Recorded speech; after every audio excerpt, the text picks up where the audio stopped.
इचलकरंजी शहरातील सार्वजनिक वाहतूक व्यवस्था अधिक सक्षम व पर्यावरणपूरक करण्याच्या दृष्टीने केंद्र शासनाच्या पीएम ई बस सेवा योजनेअंतर्गत इचलकरंजी शहरामध्ये ई बस सेवा सुरू करण्याची प्रक्रिया वेगाने सुरू आहे।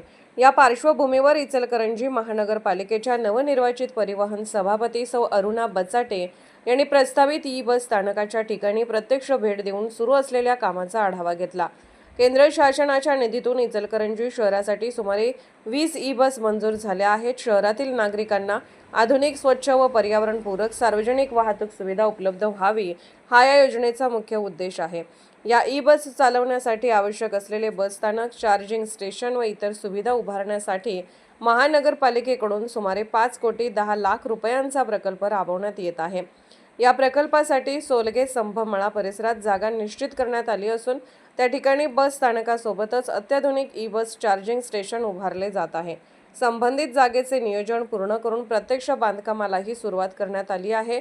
परिवहन सभापती सौ अरुणा बचाटे यांनी कामाची पाहणी करून संबंधित अधिकाऱ्यांकडून प्रकल्पाची प्रगती, नियोजन, चार्जिंग सुविधांची उभारणी व बस संचालनाची भविष्यातील व्यवस्था याबाबत सविस्तर माहिती घेतली।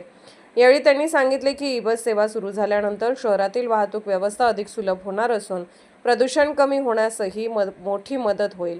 नागरिकांना कमी खर्चात सुरक्षित व आधुनिक प्रवास सुविधा उपलब्ध होणार असल्याने शहराच्या विकासातही या प्रकल्पाचा महत्त्वाचा वाटा राहणार आहे।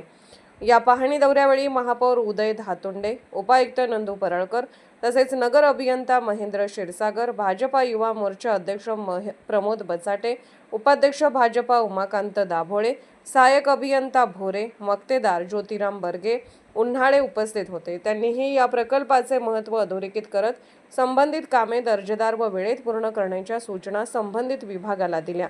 शहराच्या सार्वजनिक वाहतूक व्यवस्थेत आधुनिकतेची नवी भर पडणार असून पर्यावरणपूरक व शाश्वत विकासाच्या दिशेने हे एक महत्त्वाचे पाऊल मानले जात आहे।